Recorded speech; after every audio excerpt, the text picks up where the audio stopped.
Bonjour à tous et bienvenue à vous. Bonjour Jordan Bardella. Bonjour. Président du Rassemblement national, député européen, c'est votre grand rendez-vous ce dimanche. Après un succès de mobilisation contre la réforme des retraites, les syndicats préparent déjà l'étape d'après.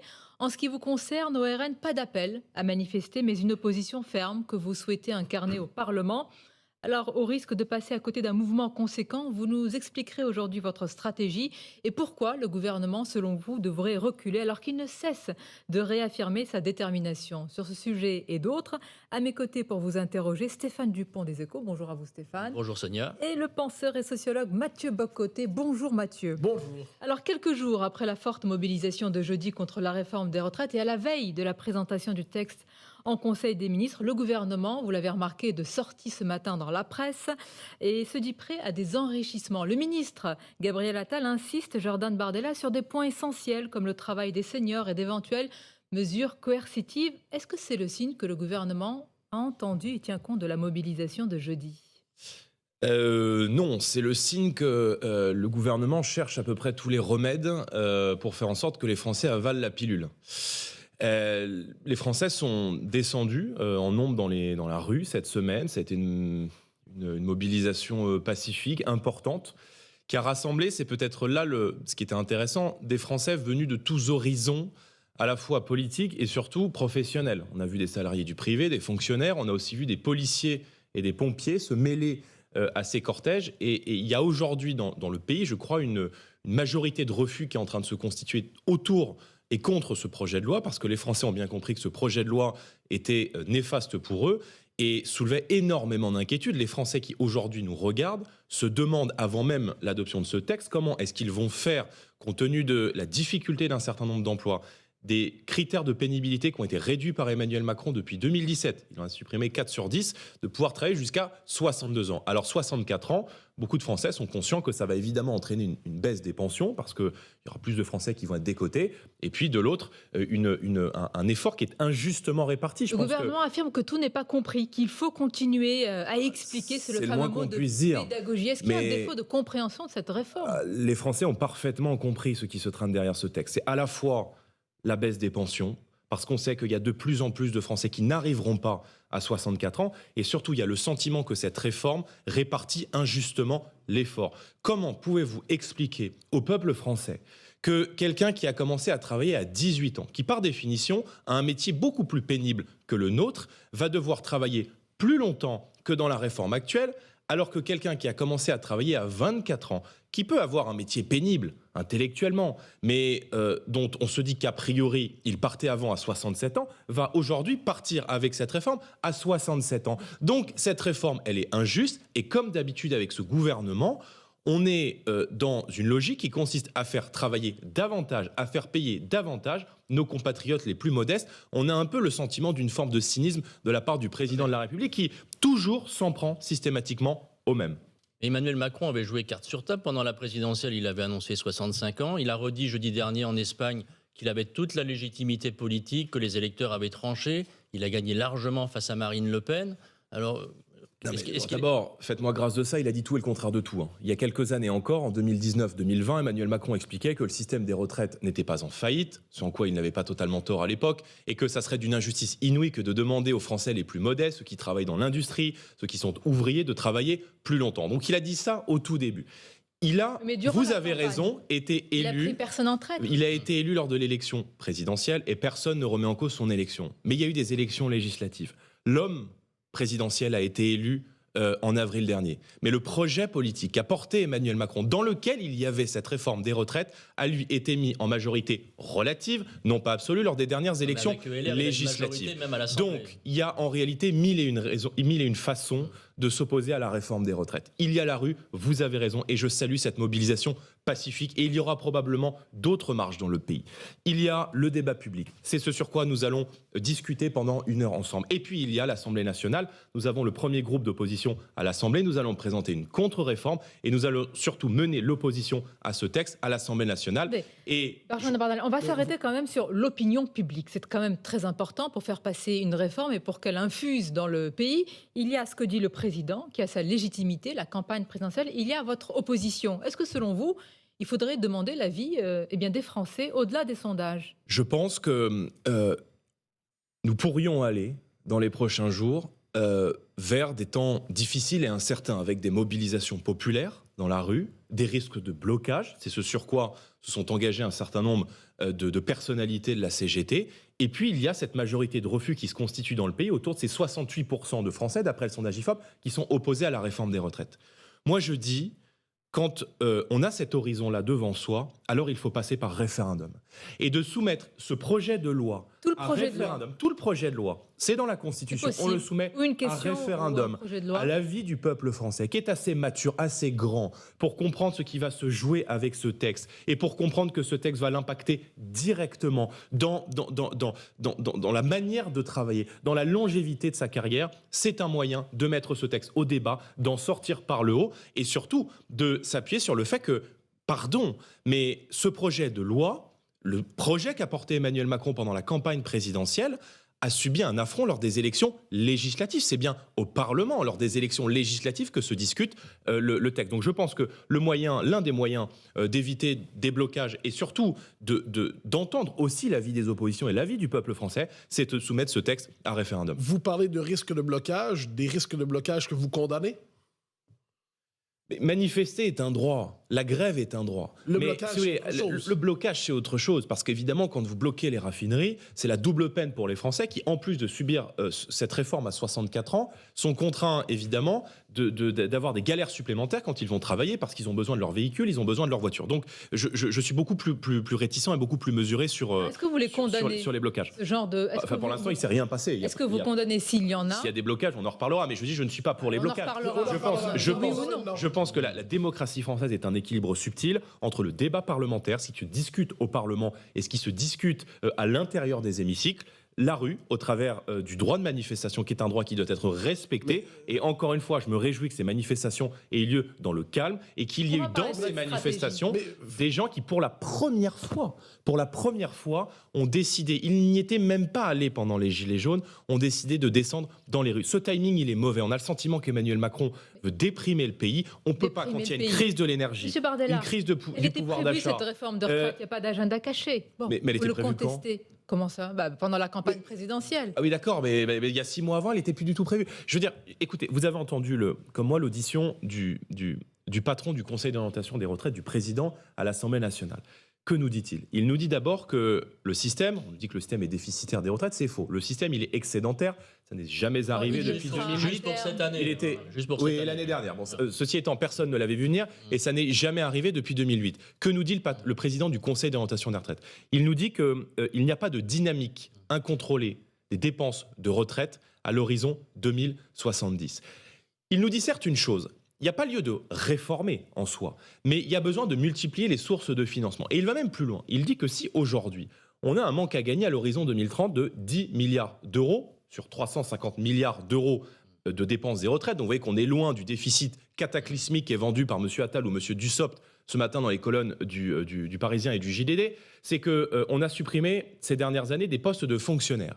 Et qu'un fonctionnaire qui cotise à 75% au système de retraite, c'est beaucoup plus qu'un salarié du privé qui, lui, ne cotise qu'à 14%. Tout le monde dit tout et son contraire. Non, mais je vous cite là ce qu'a dit le président du Conseil d'orientation des retraites. Ce matin, vos arguments. J'ai un argument et vous le répétez souvent. J'aimerais que vous nous expliquiez ce qu'il en est. Vous dites souvent 40 à 50% des gens qui arrivent à la retraite aujourd'hui sont au chômage.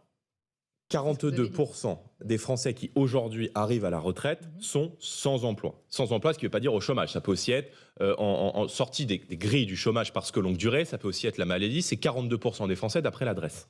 Ce pourcentage, il est aujourd'hui contesté. Ce serait entre 12 et 15%. Il y a quand même une différence énorme. 12 et 15% au chômage, mais 42% sans emploi. Vous pouvez être sans emploi, sans être forcément considéré dans les grilles du chômage, c'est-à-dire soit être en chômage de longue durée, soit être touché par la maladie, qui vont inaptes à travailler. Mais voyez donc bien que de décaler l'âge de départ à la retraite, ça veut donc dire faire travailler, ça veut donc dire verser des aides sociales supplémentaires. aux gens qui aujourd'hui sont sans emploi. Donc on voit bien que cette réforme, loin de rapporter ce qui a été vendu par le gouvernement, pourrait aussi coûter de l'argent à l'État. Il y a juste, en réalité, il faut s'extraire un peu du, excusez-moi, il faut s'extraire, je pense, un peu du débat comptable. La question, c'est comment est-ce que quand on cherche de l'argent, qu'il y a une urgence financière. Je vais vous donner des pistes. La question aujourd'hui, c'est comment est-ce qu'on assure la pérennité du système de retraite français au XXIe siècle, dans un système où ceux qui travaillent paient la retraite de ceux qui ne travaillent pas, on a 6 millions de chômeurs, et dans un contexte où l'Europe, d'une manière plus générale, est atteinte aujourd'hui par une démographie vieillissante. Il y a deux leviers qui m'apparaissent importants, la natalité et la productivité. D'abord la natalité. On n'a jamais, depuis la Seconde Guerre mondiale, mais quand on parle de dépenses de retraite stables à l'horizon 2070, on peut se permettre ce type de réflexion. Donc il faudrait des politiques publiques qui encouragent la natalité dès aujourd'hui. Excusez-moi, aussi peu de bébés. Depuis la fin de la Seconde Guerre mondiale, depuis 1946, 720 000 naissances en 2022, on n'a jamais fait aussi peu de bébés. Donc il y a deux solutions possibles. Soit on fait comme l'Allemagne, on a recours à l'immigration et on importe donc les futurs travailleurs. C'est ce que fait la France d'ailleurs. Aujourd'hui, on importe plus de gens qu'on ne fait des bébés. Soit on décide de s'engager sur le long terme dans une politique nataliste pour soutenir la natalité. Et là, Marine Le Pen avait proposé plusieurs mesures, trois grandes mesures pendant la campagne présidentielle. D'abord, des prêts à taux zéro pour les jeunes familles françaises. Vous êtes un couple, vous vous installez, l'État vous fait un prêt de 100 000 euros à taux zéro, et le capital restant s'annule au bout du troisième enfant, ce qui fait que ce prêt est transformé en subvention. Deuxième mesure, là, ça a été proposé par Marine Le Pen pendant la campagne présidentielle, la part fiscale pleine dès le deuxième enfant. Les Français n'ont pas majoritairement opté pour ce projet. Donc, à partir de là... 42% quand même, c'est pas... majoritairement, vous m'avez entendu. C'est le premier groupe d'opposition à l'Assemblée. Mais juste pour vous dire que la natalité, soutenir la natalité, c'est un vrai projet d'avenir qui est enthousiasmant pour le pays. C'est ce qu'a fait la défi à long terme. C'est pas ce qui règle le déficit dans les 10 ans qui viennent, monsieur Bardella. Vous dites que vous allez présenter un contre-projet. Qu'est-ce que vous mettez sur la table? Vous me laissez juste finir sur la natalité, parce que vous m'interrogez sur la natalité, je peux faire court, mais c'est hyper complexe. C'est ce qu'a fait la Hongrie. La Hongrie, en 10 ans, a réussi à faire passer son taux de fécondité d'1,22 enfants par femme à 1,55 enfants par femme. Donc quand on veut soutenir la natalité, on peut soutenir la natalité. Et puis, il faut aussi soutenir la productivité qui n'a pas progressé depuis l'élection d'Emmanuel Macron. Emmanuel Macron a créé des emplois, certes, mais des emplois à faible valeur ajoutée. Des emplois qui sont des emplois Uber, de l'ubérisation. Quand on crée des emplois Uber, quand on crée des emplois qui n'apportent aucune valeur ajoutée, on n'apporte pas beaucoup de cotisations. Monsieur Bardella, c'est pas que des emplois Uber. 17 000 emplois industriels en moins depuis 2017. 1 million d'emplois industriels perdus ces 20 dernières années. Donc quand vous avez des emplois qui sont des emplois du tertiaire, des emplois de service, vous amenez moins de cotisations dans les caisses de l'État. Donc il faut la réindustrialisation, il faut le patriotisme économique, il faut s'engager sur le long terme sur la suppression, voire la baisse quasi minime des impôts de production pour permettre à ceux qui le souhaitent de créer leur industrie sans être contraints, évidemment, de partir à l'étranger, y compris sur le territoire européen. Et ensuite, je vous réponds sur notre projet. Et justement, c'est un bon lancement pour la suite sur votre projet et votre stratégie, parce que pas d'appel à manifester, même si vous soutenez les manifestations, et une opposition ferme au Parlement. On en parle dans quelques instants. À tout de suite. Et merci d'être avec nous et surtout avec notre invité ce dimanche, le président du Rassemblement national, Jordan Bardella, député européen. Vous avez salué au début de cette émission la mobilisation conséquente contre la réforme des retraites. Est-ce que vous regrettez de ne pas y avoir participé, de ne pas avoir appelé à manifester ? Le moins qu'on puisse dire, c'est que l'invitation des syndicats était un peu raide, quoi. Les syndicats qui... ont exprimé à plusieurs reprises qu'ils ne souhaitaient pas voir les élus du Rassemblement national dans les manifs. Moi, ça me met un peu mal à l'aise tout ça, parce qu'en fait, manifester à côté de quelqu'un comme M. Berger ou M. Martinez qui a appelé à voter pour Emmanuel Macron, j'aurais le sentiment d'être un Tartuffe à leur côté. Vous voyez, il y a un peu ce sentiment que les gens qui aujourd'hui organisent la contestation, je ne parle pas des participants, parce qu'il y avait dans les manifestations beaucoup de militants, beaucoup d'électeurs du Rassemblement national, d'ailleurs, dont certains sont adhérents des syndicats. Mais je dis juste une chose, on ne peut pas, comme le fait la gauche aujourd'hui, comme le font la NUPES, comme le fait les syndicats, comme le fait la CGT, comme le fait Force ouvrière, appeler à voter pour Emmanuel Macron, dont la seule mesure... La seule option qu'il ait proposée pour le pays durant sa campagne, c'est la retraite à 65 ans, c'est-à-dire un projet de saccage et de casse sociale, et 6 mois après, venir, dans une forme de schizophrénie, organiser la contestation. Ceci étant dit, c'est pas mon sujet, c'est pas mon problème.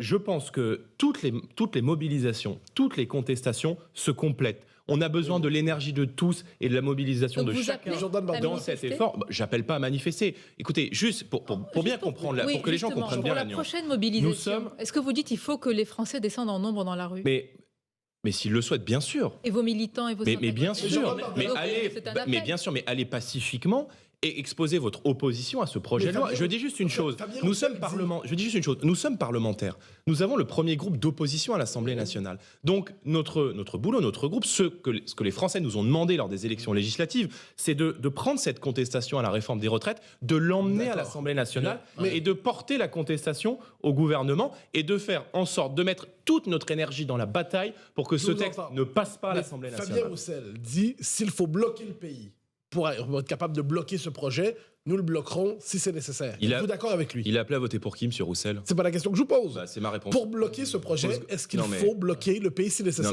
Non mais c'est du cinéma, ça. M. Roussel, il y a 6 mois, il était à genoux devant Emmanuel Macron en disant il faut voter pour Emmanuel Macron au second tour de l'élection présidentielle. Donc c'est pas le problème. Je dis juste que... La nuance, c'était voter contre Marine Le Pen. Hein. Oui, Mais il y a 2 candidats au second tour de l'élection présidentielle, donc si vous votez pas... Et donc ils sont tous illégitimes parce qu'il y a eu ce choix lors de la campagne présidentielle. C'est pour ça que vous ne descendez pas dans la rue à leur côté. Ça relève d'une schizophrénie profonde.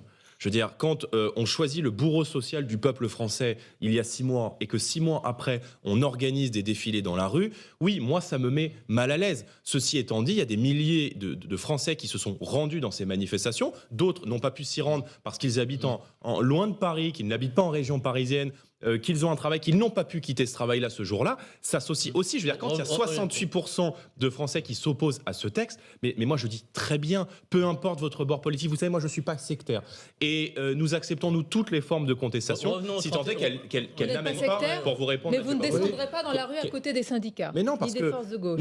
C'est pas ce que dit Sébastien Chenu, député du RN. Vendredi, il dit que lui, pour le 31, la prochaine grande manifestation, il se pose la question d'y aller. Alors, quelle est la position du Rassemblement national? Non, dans sa circonscription.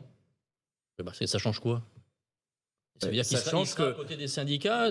Mais ça change qu'il est député d'une circonscription. Donc on peut manifester hors Paris, mais pas à Paris. Mais je dis qu'à Paris, les cortèges et les manifestations sont organisés par des gens qui ont appelé à voter Emmanuel Macron. Vous pouvez au moins me concéder cela. Ceci étant dit, une fois que vous avez passé la première ligne et la deuxième ligne, il y a des gens qui viennent de tous horizons politiques, dont beaucoup d'électeurs du Rassemblement national. C'est est-ce que vous pensez que les jeux sont faits, que c'est plié dans la rue et que vous estimez que le Parlement, c'est là où la bataille doit se mener? Non, ce que je vous disais tout à l'heure, je pense qu'il y a 1001 façons de combattre un texte de loi. Et le nôtre, aujourd'hui premier parti d'opposition, qui avons vocation à succéder à Emmanuel Macron dans quelques années, c'est d'organiser cette opposition à l'Assemblée nationale, d'être capable de faire entendre notre contre-projet. Et moi, je pense que plutôt que de monter ces usines à gaz qui inquiètent les Français qui ont commencé à travailler le plus tôt, nous, on défend un système qui est peut-être le mieux disant, le plus juste, qui consiste à dire vous avez commencé à travailler entre 17 et 20 ans. Nous considérons de facto que vous avez eu un métier qui est plus pénible que si vous avez commencé à travailler plus tard. Et donc, entre 17 et 20 ans, vous devez pouvoir partir à la retraite à partir de 60 ans, et avec 40 annuités. Et vous pensez que vous pourrez le mener, ce débat, au Parlement? Il y a la NUPES, et en particulier, je cite la nouvelle chef des Verts, Marine Tondelier, qui a promis la ZAD. Alors pour elle, c'est la zone à défendre à l'Assemblée nationale. Vous pensez que ce sera le lieu véritablement du débat? Non, mais je n'ai jamais été favorable à transformer l'Assemblée nationale en une ZAD. On n'est pas de la NUPES. Et on a 2 conceptions très opposées du débat démocratique, parce que notre conception, elle est, malgré tout, malgré les désaccords qu'on peut avoir sur le fond avec Emmanuel Macron, respectueuse des institutions, précisément parce que nous aspirons à prendre leur place. Mais il faut être très cohérent. Je veux dire, Emmanuel Macron a une majorité relative. Donc, la question, c'est est-ce que tous les députés des Républicains vont s'offrir et même pas se vendre, s'offrir à Emmanuel Macron comme l'a fait M. Ciotti. C'est pas de la cohérence, ça fait des années qu'ils proposent cela. Clarifié. Oui, mais je dis une chose très juste, c'est que ne se rejoignent pas eux-mêmes. Leurs électeurs, c'est ce qui ressortait d'ailleurs du dernier sondage ELAB, sont très partagés sur cette réforme des retraites. Et même les Français qui ont des conditions un peu plus privilégiées et qui disent, bon, ce texte de loi, pourquoi pas? en disant, en reprenant à leur compte ce que dit le gouvernement, à savoir on vit plus longtemps, on travaille plus longtemps. Ce qui est à nuancer parce que l'espérance de vie en bonne santé, notamment chez les familles les plus modestes et notamment chez les femmes, elle stagne depuis 10 ans dans notre société. Et moi, j'ai une vision très humaine de la retraite. Je pense que la retraite, c'est le patrimoine de ceux qui ont travaillé. Et on n'est pas contraint d'arriver à la retraite en ayant les bras cassés, le dos usé et avec l'ambition de pouvoir profiter un peu de ses proches et de sa famille sans avoir fatigué. Mais ils se sont vendus, donnés. Ils votent tous les textes d'Emmanuel Macron d'abord, mais c'est vrai que vous avez raison, c'est une clarification. C'est une clarification qui est la bienvenue. Qui est en continuité avec leur projet. Les Républicains intègrent donc la majorité présidentielle d'Emmanuel Macron. Je dis juste une chose, c'est que leurs électeurs sont très partagés et qu'il y a beaucoup de gens de bon sens dans notre pays qui disent mais pourquoi une telle réforme aujourd'hui et maintenant ? Je veux dire, quand il y a des faillites en cascade d'entreprises, d'artisans boulangers, d'industriels qui sont submergés par l'inflation fiscale et l'inflation des prix de l'énergie, quand vous avez un Français sur deux qui est à 10 € près quand il fait ses courses, quand vous avez des retraités qui n'arrivent plus à boucler leur fin de mois, une insécurité endémique, comment pouvez-vous sciemment être attaché à la paix sociale et venir en cette rentrée présenter une réforme aussi brutale que celle que présente le président de la République? Alors pourquoi, selon vous, certains leaders de votre parti disent il est aux ordres de Bruxelles? C'est une formule que vous reprendriez? Évidemment, et il est le lieutenant de Madame von der Leyen qui, au travers de son institution, c'est-à-dire la Commission européenne, réclame dans l'intégralité de ses recommandations depuis 10 ans qu'il y ait une uniformisation des régimes de retraite, réformes de retraite en Europe, et que donc évidemment il y a derrière cette Bruxelles l'ombre de la Commission européenne. Tous les dirigeants européens, pardonnez-moi, sont les lieutenants de Madame von der Leyen. Ailleurs, c'est 65, 67, etc. Peut-être pas les Allemands. Quel est l'âge de départ en réalité l'Europe? Mais non, mais c'est pas le sujet. Il y a deux fois plus. Ils s'alignent sur les autres pays. Mais moi, j'ai pas envie de m'aligner sur un pays où il y a deux fois plus. On fait cette réforme parce qu'on est aux ordres de Madame von der Leyen. L'Allemagne est à tel âge, l'Italie est à tel âge. Exactement. Donc, tout le monde a obéi. Exactement. Et donc, l'Allemagne, bon, on peut parler de l'énergie aussi, mais en réalité, si on veut pas remettre en cause les règles du marché européen, on en parlera après, c'est parce qu'on veut pas déplaire à l'Allemagne et qu'Emmanuel Macron préfère probablement plus les intérêts de l'Union européenne et les intérêts de l'Allemagne que les intérêts du peuple français. Mais je veux dire, vous voyez l'Allemagne? Vous voulez qu'on fasse comme l'Allemagne, c'est-à-dire retraite jusqu'à 67 ans avec 2 fois plus de retraités pauvres? Parce qu'avec l'ubérisation de l'économie, c'est précisément la voie sur laquelle est en train de nous emmener Emmanuel Macron. Donc moi, je dis juste une chose, c'est que la retraite, c'est pas juste une vision comptable, c'est un choix de société, c'est une vision qu'on a de la vie, c'est une vision qu'on a de l'homme. Je vais vous citer. Vous dites, Emmanuel Macron, le bourreau social du peuple français, Formule 1. Formule 2, le lieutenant de Madame von der Leyen. Vous ne croyez pas que, de son point de vue, il cherche simplement à sauver le système des retraites? Mais excusez-moi, mais pourquoi disait-il l'inverse il y a encore un an? Vous ne croyez pas que de ce que je crois, de votre point de vue, Emmanuel Macron ne cherche pas à sauver le système des retraites? Le problème d'Emmanuel Macron, c'est que... En 2019, il disait précisément que ce serait hypocrite de décaler l'âge de départ. En 2019, il y avait déjà des mesures d'âge dans la réforme qui a été votée. Vous pensez qu'avec 6 millions de chômeurs, le problème de l'emploi est réglé? Je veux dire, quand on crée des jobs qui sont des Uber jobs, l'Allemagne, c'est ça l'Allemagne. C'est des jobs à 1 € de l'heure. Est-ce qu'on veut vraiment ressembler à un pays où il y a 2 fois plus de retraités pauvres, où on part à 67 ans avec des retraités qui sont obligés de reprendre un travail? Donc moi, je pense que la France a un modèle social à défendre, qu'elle a un modèle social à préserver. Et je pense précisément qu'au travers de la relance de la natalité, de la réindustrialisation, du patriotisme économique, de la création d'emplois de qualité, on peut sauver le modèle de protection sociale français sans tomber dans la violence sociale du gouvernement et sans tomber dans la démagogie de l'extrême gauche. Cette troisième voie qu'on propose, c'est une voie de bon sens, et je pense que le projet que nous avons défendu pendant l'élection présidentielle est un projet qui permet à ceux qui ont commencé à travailler très tôt d'être protégés et d'avoir aussi la garantie qu'ils partiront à la retraite pour pouvoir profiter un tant soit peu de la vie de leurs proches et des bonheurs qu'offre la vie, encore une fois, dans des conditions de santé qui soient des conditions de santé relativement respectables. On va continuer à en parler parce que justement, on ne peut pas parler de la réforme des retraites sans le contexte d'inflation et de pouvoir d'achat qui est le nôtre. Une courte pause et on se retrouve. Et merci à vous de nous suivre en ce dimanche avec notre invité, le président du Rassemblement national, Jordan Bardella. On a évoqué la réforme des retraites et évidemment, il faut préciser qu'elle arrive, vous l'avez fait, dans un contexte particulièrement tendu, de crises multiples, inflation, pouvoir d'achat. On va en parler, mais concernant, j'allais dire, le chèque énergie que vous avez reçu 2 fois, Jordan Bardella, c'est vous qui l'avez précisé. Vous avez ironisé sur un défaut de ciblage par le gouvernement. Le journal Libération émet l'hypothèse que si vous avez bénéficié 2 fois de ce chèque, c'est que vous ne déclarez pas vos impôts en France de député européen. Est-ce que c'est le cas? Non, je rassure tout le monde, je déclare tous mes revenus, et notamment mes revenus de député européen en France, à l'administration fiscale chaque année. Et vous doutez bien que si je ne les déclarerais pas, je pense que ça se serait su depuis très longtemps compte tenu de mon exposition médiatique. Donc ce sont des méthodes de voyous utilisées par le journal de Libération qui, probablement ne vendant plus de papier, cherche un peu à faire du buzz, quitte à salir des responsables politiques. Donc je trouve ça particulièrement malhonnête, déloyal, que de balancer de telles invectives et de telles accusations diffamatoires sans pour autant les justifier. Donc nous avons publié un droit de réponse et Libération sera poursuivie en diffamation. Mais essayons de comprendre pourquoi vous avez reçu, c'est-à-dire sur le Oui, fond, voilà, alors, ce il faut chèque. revenir au truc parce que c'est Soit quasiment de ma l'administration faute. fiscale C'est-à-dire que j'ai reçu s'est à 2 trompée. reprises le chèque énergie. Mais juste pour dire une chose, évidemment, je ne l'ai pas encaissé. Mais depuis maintenant plusieurs mois, notre bouclier de pouvoir d'achat, Marine Le Pen l'a défendu pendant la présidentielle, est sur la table.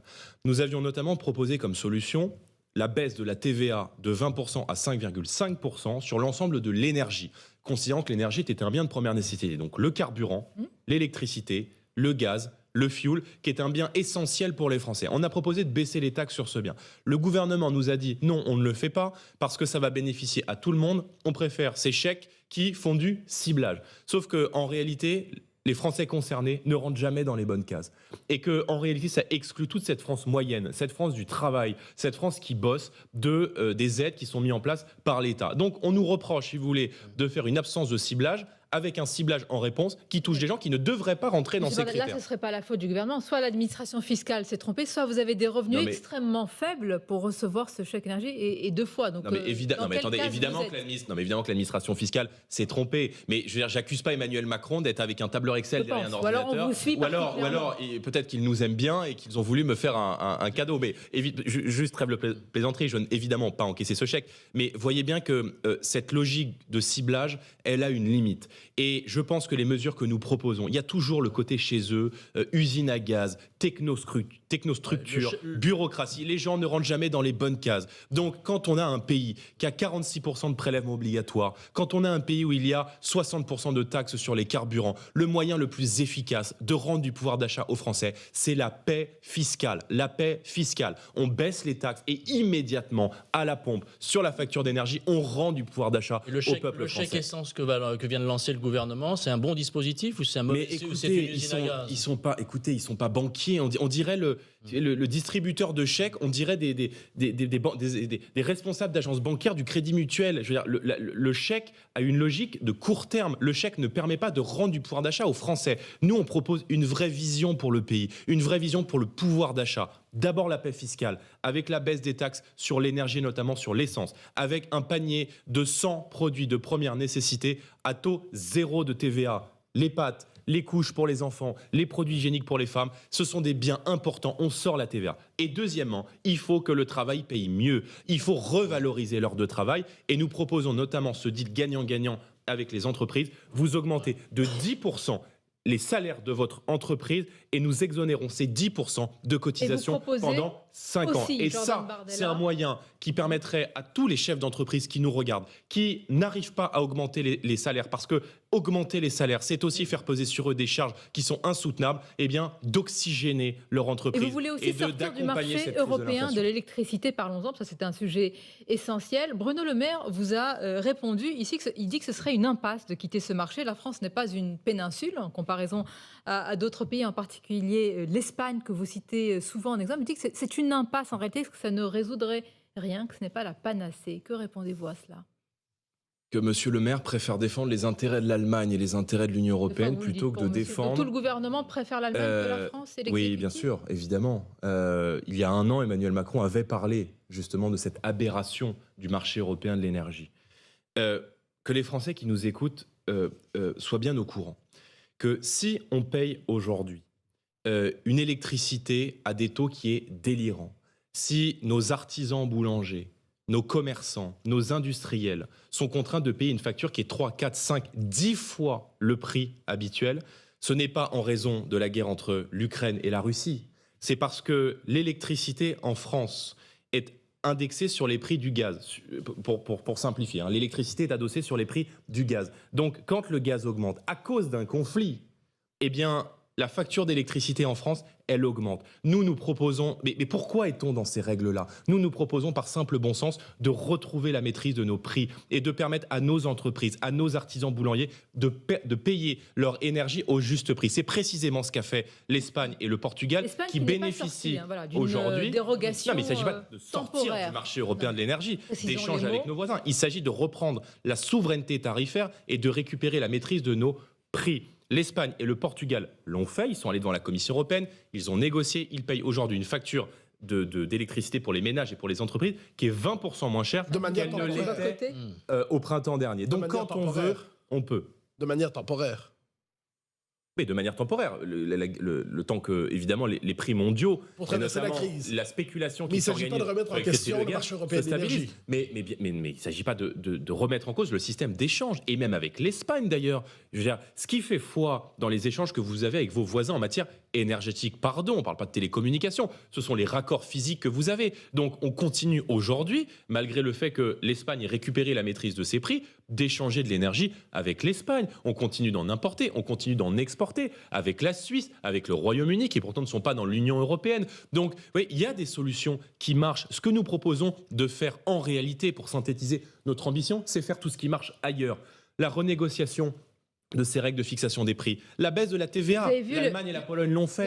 La suppression de la TVA sur les produits français, l'Espagne l'a fait. Si ailleurs l'herbe était plus verte, ça se saurait, on le verrait à travers les taux d'inflation. Malheureusement, aujourd'hui, c'est comparable. La France s'en sort mieux, comme le dit Emmanuel Macron. Est-ce que cet argument, pour vous, quand on se compare, on se console, il est à jeter complètement ? Donc, au motif que la France s'en sort mieux que des pays qui ont des économies beaucoup plus faibles, on va donc laisser mourir nos artisans boulangers. La question, c'est au motif que la France s'en sort mieux que Malte ou que Chypre, au motif que la France s'en sort mieux que Malte ou que Chypre, on va laisser mourir nos commerçants. Moi, je refuse cela. Et je viens dire à nos artisans boulangers, ce que vous vivez, c'est la conséquence de choix politiques. Ça n'est pas une fatalité. L'explosion de votre facture d'énergie, elle est la conséquence de l'effondrement d'électricité de France par les gens qui sont au pouvoir, qui se sont comportés à la tête de l'État comme des liquidateurs, qui imposent aujourd'hui à ce bien public qui appartient à tous les Français, qui est EDF, de céder au travers de cette règle de l'Arenh un quart de sa production d'électricité et d'énergie à des fournisseurs privés qui n'ont pas à la produire, qui la récupèrent auprès d'EDF à des tarifs complètement bradés et qui se chargent de les revendre beaucoup plus cher aux particuliers et aux entreprises françaises. Non mais c'est un système de financement de la spéculation. Les Français se font... Moi je dis aux Français, mais réveillez-vous. Vous êtes en train de vous faire piller. Vous êtes en train de vous faire voler. Vous appelez au réveil. La complicité d'un gouvernement qui accepte ce système et qui préfère, pour faire plaisir à l'Allemagne et pour faire plaisir à l'Union européenne, la mort des artisans boulangers. Là, vous êtes en train de décrire, j'allais dire sciemment, un système d'appauvrissement de ces Français-là. C'est-à-dire que le gouvernement est en train de mettre en place, de se tirer une balle dans le pied socialement et d'appauvrir une partie des Français. Je pense que quand on a fermé Fessenheim, je pense que quand on a abandonné le projet Astrid, je pense que quand on a libéralisé EDF, qui n'a jamais été contesté, quand on a effondré le nucléaire, qui faisait l'objet d'un consensus entre du général de Gaulle à Nicolas Sarkozy, aucun président français, parce qu'il défendait, indépendamment des désaccords qu'on pouvait avoir avec eux, cet outil industriel énergétique majeur pour le pouvoir d'achat, pour la compétitivité des entreprises, et qu'on a organisé sciemment le démantèlement d'EDF, le démantèlement de notre filière nucléaire, et qu'on est en train de faire de la France... Toujours dit la même chose sur le nucléaire, pas vraiment, et qu'on est en train de faire de la France un pays du tiers-monde qui est obligé de quémander à ses partenaires européens de lui livrer de l'électricité parce qu'on a sous la pression, notamment de la gauche et des Verts, et de manière idéologique, fermer des centrales nucléaires en France, oui, c'est un crime économique et c'est une faute morale. Vous dites toujours la même chose sur le nucléaire. Oui, j'ai toujours dit la même chose. Non, le Rassemblement national. Oui. Toujours. Oui, toujours. Sur le nucléaire. Ah oui, toujours. Aucune contradiction. Vous basculez. Aucune contradiction. Mais vous basculez d'une accusation à l'autre. D'un côté, vous dites. Mais allez-y, attendez, si vous pensez mais si vous pensez à des. Vous avez toujours défendu 100%. Allons-y. Je vous pose la question. Si vous me dites jamais qu'on ne retrouvera aucune déclaration où à un moment il a été dit qu'il faudrait peut-être plus d'énergie renouvelable, que le nucléaire était moins défendu. Non, mais attendez, c'est pas pareil. Attendez, c'est pas pareil. Toute la question, c'est la question de la répartition dans le mix. Vous êtes pour le mix énergétique. Voilà. Mais c'est ce que fait le gouvernement. Pas de mix énergétique sans le principal atout français qui fait de nous et qui a probablement fait de nous la 7e puissance mondiale, même en déclin, c'est évidemment le nucléaire. Donc nous croyons dans le nucléaire parce que c'est aujourd'hui l'énergie la plus décarbonée que nous ayons et nous croyons qu'il faut ouvrir une trentaine à quarantaine de réacteurs nucléaires, pas 10, pas 12, une filière où on investit, où on relance Astrid, où on développe massivement nos ingénieurs, nos usines, nos filières, pour refaire de la France une puissance énergétique. Je veux juste que les Français qui nous regardent ce matin comprennent qu'il n'y a pas de fatalité à ce qu'ils vivent. Il n'y a pas de fatalité à la réforme des retraites. Il n'y a pas de fatalité au déclin énergétique. Il n'y a pas de fatalité dans cette accumulation de crises qu'on est en train de vivre. Tout ça, c'est la conséquence des choix politiques qui ont été faits par Emmanuel Macron et par ses prédécesseurs. Et moi, j'en termine. Je viens leur dire, en changeant la politique, en changeant les politiques, on peut changer votre quotidien. Vous présentez Emmanuel Macron, vous basculez d'une attaque à l'autre. Vous dites soit il liquide sciemment le modèle français, soit il le liquide à cause de mauvaises décisions. Alors j'essaie de comprendre, il veut liquider le modèle français ou c'est involontaire et le résultat est là néanmoins? Est-ce que vous comprenez, vous, la position d'Emmanuel Macron sur le nucléaire? J'essaie de comprendre la vôtre. Je suis pas au pouvoir. Est-ce que vous accusez Emmanuel Macron sciemment de liquider le modèle français? Écoutez, on a un président de la République qui, voilà, 2 ans, 3 ans, et même, on a la chance dans le débat, même une première ministre, Madame Borne, qui se félicitait de la fermeture de Fessenheim, qui se félicitait de l'abandon du projet Astrid, qui allait promouvoir une énergie nucléaire beaucoup plus propre avec des déchets nucléaires renouvelables. Et qui, 2 ans après, 3 ans après, vient nous dire c'est une catastrophe, il faut relancer une filière nucléaire.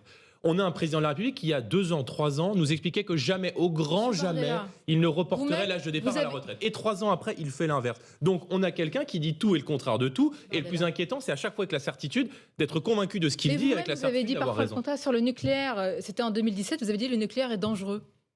En 2017, nous avons dit le nucléaire est dangereux? C'est faux.